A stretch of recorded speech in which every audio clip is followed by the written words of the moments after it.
অ্যাক্সিডেন্টটা কখন হয় জানেন?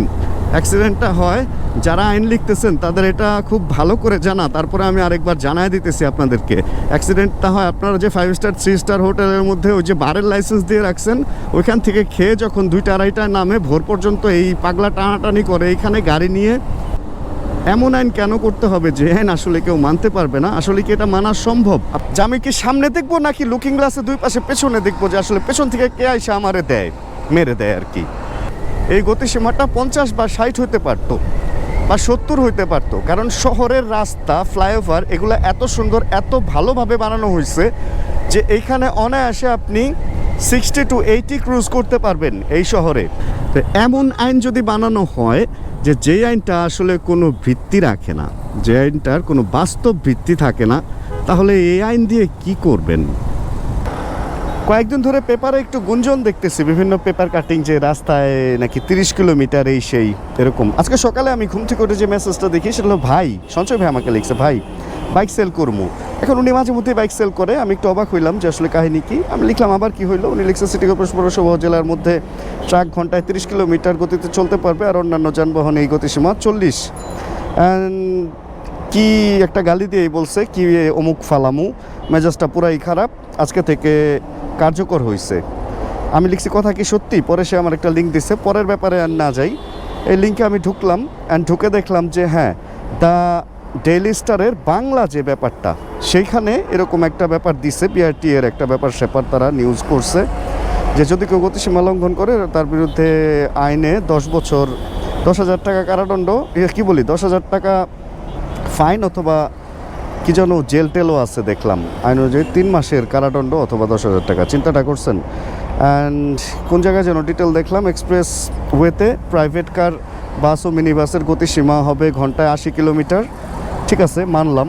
মোটরসাইকেল 60 কিলোমিটার, এটাও মেনে নেওয়া যায়, বাট 80 জায়গায় 60, আচ্ছা ঠিক আছে মেনে নিলাম যে সেকেন্ড লেনে চলতে হবে বা পরের লেনে চলতে হবে, এই জন্য 60। বা আমি সম্ভবত যেটা দেখছি এক্সপ্রেসওয়েতে হচ্ছে 80, 70, 60 এরকম, একদম লাস্টে চলতে হবে বাইকের, মেনে নিলাম।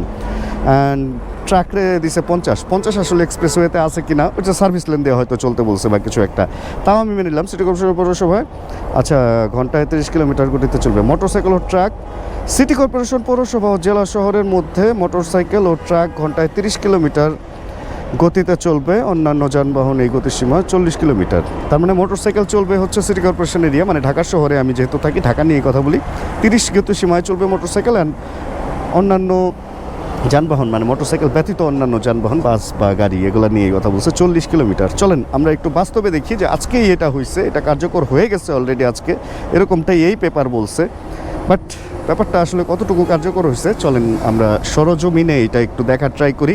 আর আরেকটা ব্যাপার হচ্ছে যে অনেক দিন আগের কথা, বেশ কয়েক বছর আগের কথা, একটা আইন হয়, আমি সেকেন্ড গিয়ারে বাইক দেখেন টান দিয়েছি, 30-এর উপরে উঠে গেছে। এখন আমার গতিসীমা তো 30, তার মানে এই যে 28-30-এর মধ্যে থাকতে হবে। আমি যদি এই গতিসীমায় বাইক চালাই, আমার সাইড দিয়ে গাড়িগুলা এইভাবে আমাকে ওভারটেক করবে। ধরেন আমি 29-30-এর মধ্যেই রাখার চেষ্টা করতেছি, দেখেন সবার গতি আর আমার গতি, ব্যাপারটা আমার কাছে একটু রিস্কি মনে হইতেছে। আমি এইভাবে বলবো না যে আমার কাছে অনেক হাস্যকর মনে হইতেছে, দেখেন ওনার স্পিড, আর আমার কাছে খুব রিস্কি মনে হইতেছে যে আমি কি সামনে দেখবো নাকি লুকিং গ্লাসে দুই পাশে পেছনে দেখবো যে আসলে পেছন থেকে কে আইসা আমারে দেয়, মেরে দেয় আর কি। সামনে দেখবো না পিছনে দেখবো বলেন তো? যে কোনো একটা জিনিস কিন্তু বাস্তবসম্মত হওয়া উচিত।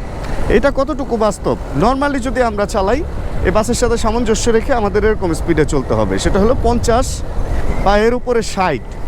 এই গতিসীমাটা 50 বা 60 হতে পারতো বা 70 হইতে পারতো, কারণ শহরের রাস্তা, ফ্লাইওভার এগুলো এত সুন্দর, এত ভালোভাবে বানানো হয়েছে যে এইখানে অনায়াসে আপনি 60 to 80 ক্রুজ করতে পারবেন এই শহরে। সেইখানে যদি আপনি 30 ধরে দেন, তাহলে এই রাস্তা, ফ্লাইওভার এগুলা কি কাজে বানানো হয়েছে আসলে? ব্যাপারটা কি ওই দিকে চাইতেছে? আমি যে ব্যাপারটা শুরুতেই বলতে চাইতেছিলাম যে আমাদের দেশে একটা আইন হয় যে খোলা জায়গায় আপনি বাস স্ট্যান্ড, সরকারি কোনো অফিসের সামনে এবং পাবলিক প্লেসে সিগারেট খাইতে পারবেন না। সিগারেট খাইলে আপনার ফাইন হবে 200 বা 300 বা 250 এরকম একটা অ্যামাউন্ট আছে। একদিন এটা কার্যকর হয়েছিল, একদিন রাস্তাঘাটে ফাইন করছে, আমি তখন স্টুডেন্ট ছিলাম, আমার খেয়াল আছে এই ঘটনাটা। পেপারেও আসতো প্লাস নিউজে মানে নিউজ যেই চ্যানেলগুলো ওগুলাতেও দেখাইছে যে ফাইন হয়েছে, কিন্তু এখন সব বাস স্ট্যান্ডে সব সরকারি অফিসের সামনে এবং পাবলিক প্লেসে একটা বিড়ির দোকান দিয়ে রাখা হয়েছে, চার দোকান সহ। লোকজন ধুমায় ওইখানে সিগারেট, বিড়ি এবং চা খাইতেছে। তো এমন আইন যদি বানানো হয় যে যেই আইনটা আসলে কোনো ভিত্তি রাখে না, যে আইনটার কোনো বাস্তব ভিত্তি থাকে না, তাহলে এই আইন দিয়ে কি করবেন? মানে এটা কি বুঝে আইন করছে আমি জানি না। তবে আমি আজকে রাস্তার সরজমিনে আপনাদের কিছু প্রমাণ দেখাবো যে আজকে তো কার্যকর হয়েছে। আজকে হচ্ছে ব্যাপারটা সবচেয়ে গরম, মানে এরকম র্যাকার নিয়ে ঘোরার কথা যে যারা না মানবে তাদেরকে র্যাকার চার্জ করবে, কিন্তু আসলে আজকে জিনিসটা কতটুকু গরম এখান থেকে খিলক্ষেত পর্যন্ত আমরা বুঝবো না, কারণ এই পর্যন্ত হচ্ছে এটারে কি বলে, এই পর্যন্ত জ্যাম থাকে। চলেন এরপরে গিয়ে দেখি মানুষ আসলে কতটুকু মানতেছে সিটি কর্পোরেশনের ভিতরে এই কাহিনীটা। ওকে, এবার তো আমরা পার হয়ে গেছি খিলক্ষেত, অ্যান্ড পুরা রাস্তাটা দেখেন, ওই সিএনজিটা যেখান দিয়ে চলতেছে ওই পর্যন্ত সিএনজিটা কত স্পিডে চলতেছে আমি একটু ওনার সাথে একসাথে হই।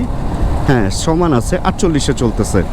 অ্যান্ড রাস্তার কতটুকু, আমি যদি 30-এ চলতে চাই আমি কোন জায়গা দিয়ে চলবো? এখানে কি রাস্তা কোথাও ভাগ করে দেওয়া হয়েছে যে এখানে কোনো সার্ভিস লেন আছে যেখান দিয়ে আপনি 30-এ চলেন?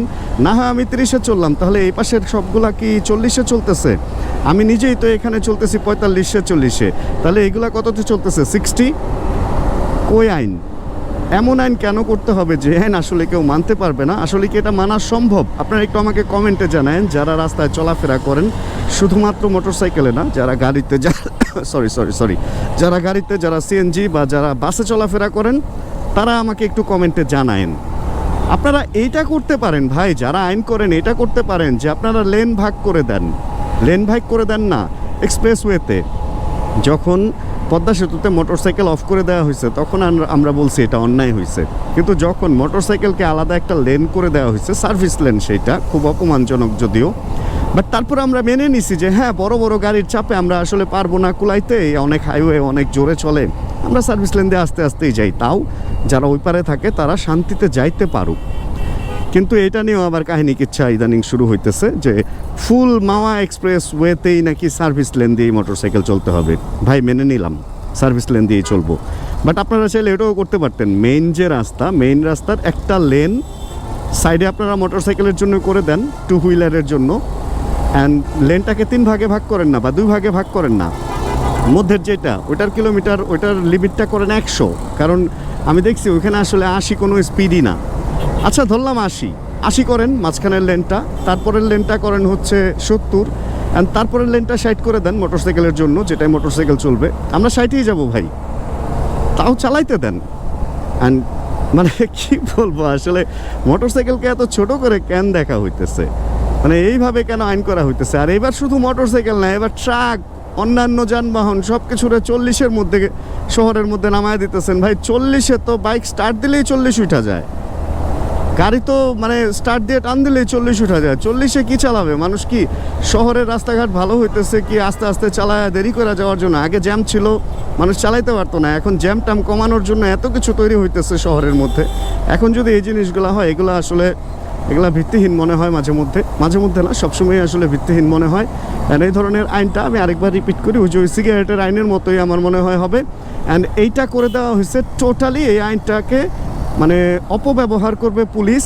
আপনার কাগজপত্র সব কিছু ঠিক আছে, তখন দেখাবে যে গিয়ে যে আপনি 30-এর উপরে স্পিডে ছিলেন, এই জন্য আপনার একটা মামলা খাইতে হবে। মানে মানুষের পকেটের টাকা পুলিশকে ঘুষ খাওয়ানোর একটা সহজ সরল বুদ্ধি করে দেওয়া হয়েছে এই আইনটা। এই হলো অবস্থা। অ্যান্ড রাস্তায় আসলে সবাই আগে যেই গতিতেই চলছে ওই গতিতেই চলতেছে, কোনো কারো মধ্যে কোনো ওরকম কোনো চেঞ্জ আসে নাই। অ্যান্ড কোনো স্পেশাল পুলিশ বা কোনো স্পিড গান নিয়েও কেউ বৈশা নাই এগুলা দেখার জন্য, কারণ যে বৈশা থাকবে সেও জানে যে তার স্পিড গান আজকে নষ্ট হয়ে যাবে গাড়িরে মারতে মারতে।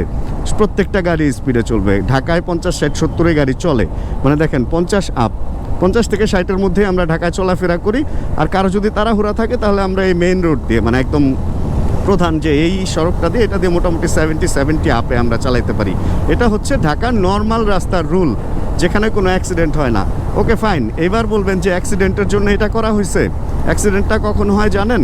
অ্যাক্সিডেন্টটা হয় যারা আইন লিখতেছেন তাদের এটা খুব ভালো করে জানা। তারপরে আমি আরেকবার জানাই দিতেছি আপনাদেরকে, অ্যাক্সিডেন্টটা হয় আপনারা যে 5 স্টার 3 স্টার হোটেলের মধ্যে ওই যে বারের লাইসেন্স দিয়ে রাখছেন, ওইখান থেকে খেয়ে যখন 2টা 2:30টায় নামে ভোর পর্যন্ত এই পাগলা টানাটানি করে এইখানে গাড়ি নিয়ে অ্যান্ড মদ খাওয়া অবস্থায় হাই ভলিউমে গান শুনে অ্যান্ড তারাও যে উল্টায় পড়ে থাকে সকালে আমরা দেখি তো সকালে দেখি গাড়িটার উল্টায় পড়ে থাকে বা বিভিন্ন রকম এই ধরনের ঘটনা এটা পেপার পত্রিকায় প্রমাণও পাবেন খুঁজলে তো কিভাবে কি অ্যাক্সিডেন্ট হয় এটা আমরা সবাই জানি ওই দিনের বেলা যে টাইমে পুলিশ থাকে সকাল ধরেন 8টা থেকে বা 7টা থেকে রাত 9:30 পর্যন্ত 10টা পর্যন্ত 10:30 পর্যন্ত এই টাইমে কয়টা অ্যাক্সিডেন্ট হয় মেইন শহরে যে অ্যাক্সিডেন্টগুলো হয় সিটি কর্পোরেশনের ভিতরে মেইন যে অ্যাক্সিডেন্টগুলো হয় যখন পুলিশ রাস্তায় না থাকে এবং থাকলেই কি হবে যারা ওই কাজগুলো করতেছে তাদের তো আসলে অতটুকু হ্যাডম নিয়ে তারা কাজগুলো করতেছে মরতেছে তো তারা না গাড়িটারি উল্টায় দামি গাড়ি তো ভাই ভিতরে কিছু হয় না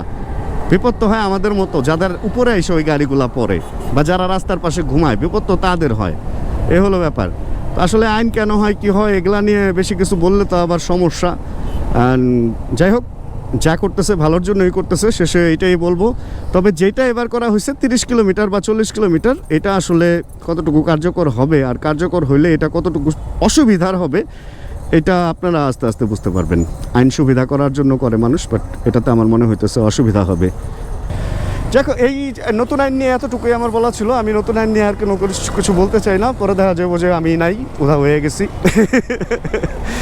আল্লাহ হাফিজ আজকে এই পর্যন্তই অ্যান্ড কমেন্ট করেন বেশি বেশি কমেন্ট করেন আর কেউ পার্সোনালি নিয়েন না কাউকে কষ্ট দিতে আমি কথাগুলো বলি নাই জাস্ট রোডের কন্ডিশনটা আপনাদেরকে দেখাইলাম ভালো থাকবেন সবাই সুস্থ থাকবেন ইনশাল্লাহ চিল করতে থাকবো ইনশাল্লাহ আবার নতুন ভিডিওতে দেখা হবে টাটা বাই বাই আল্লাহ হাফেজ অ্যান্ড চিল ব্রো